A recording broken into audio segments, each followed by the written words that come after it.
غنی، غنی کا لقب جو ملا ان کو، تو جی، اصل نام پورا حضرت کا نام کیا ہے حضرت پورا؟ کا نام جو ہے حضرت عثمان نام ہے. عثمان.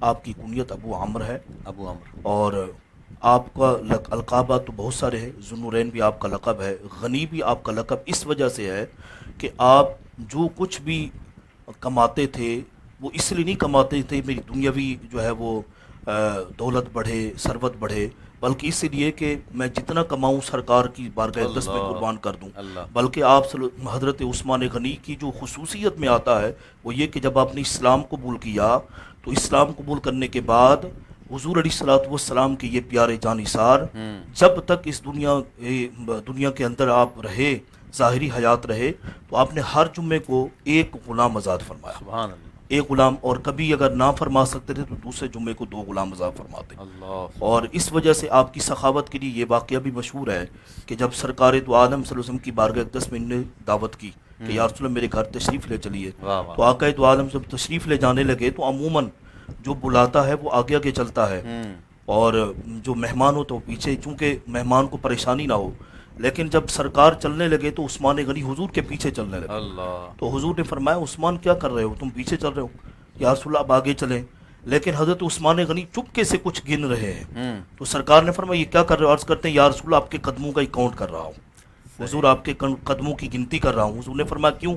عرض کی یا رسول اللہ میں چاہتا ہوں کہ آپ جتنے قدم اپنے کاشانہ نبوت سے میرے گھر تک، غریب خانے تک چلے، یا رسول اللہ میں ہر قدم پر آپ کے ایک ایک قدم پر وہ ایک اللہ. ایک غلام آزاد کر دوں. اللہ. اللہ. تو اللہ. سرکار دو عالم صلی اللہ علیہ وسلم کی بارگاہ اقدس کی طرف سے یہ انعام آپ کو ملا کہ آپ غنی بن گئے. یقیناً حضور کی نسبت سے ہی سارے مقام ہیں، سبحان اللہ. ساری عظمتیں، ساری فضیلتیں حضور کی نسبت کے بغیر نہیں ہیں، حضور کی نسبت کی وجہ سے ہیں. سبحان اللہ. بہت پیاری بات. اور میں اس میں ایک مزید شامل کرنا چاہتا ہوں کہ آج جب ہم سے سوالات ہوتے ہیں نا کہ یہ کہاں لکھا ہے، یہ کس نے کیا، تو میں اگر سوال کروں کہ پوچھے کوئی عثمان غنی سے کہ کہاں کس نے کہا تھا کہ تم قدم گنو، اور کس نے کہا تھا کہ تم غلام آزاد کرو، یہ سبحان حضور اللہ. کی محبت ہی تھی نا، جی جی جو حضور کی بالکل. چاہت ہی تھی نا کہ میرے گھر پہ میرے آقا تشریف لا رہے ہیں، تو میری خواہش ہے کہ میں ان پر، ان کے نام پر، ان کے صدقے جو ہے وہ قربان بے کر شک دوں بے غلام. شک. تو آج اگر کوئی عاشق رسول ناظرین اپنے آقا و مولا محمد مصطفیٰ صلی اللہ علیہ وسلم کی ولادت اور ان کی آمد کی خوشی میں جشن مناتا ہے، چند لائٹیں لگا لیتا ہے ان کی آمد کی خوشی میں، چند جھنڈے لگا لیتا ہے، محفل میلاد سجا لیتا ہے، تو اس میں اعتراض کیوں ہوتا ہے کہ یہ کہاں لکھا ہے، یہ کس نے منایا؟ صحابہ نے تو ایسا نہیں کیا. تو میں پوچھوں، اگر آپ سے یہ سوال کروں جو اعتراض کر رہے ہیں، تو عثمان غنی رضی اللہ تعالیٰ نے ہر قدم پر حضور کے غلام آزاد کیا ہے، سبحان تو یہ اللہ. کہاں لکھا ہے؟ کس نے کہا تھا؟ کون سی قرآن کی آیت کہہ رہی ہے کہ تم ایسا کرنا؟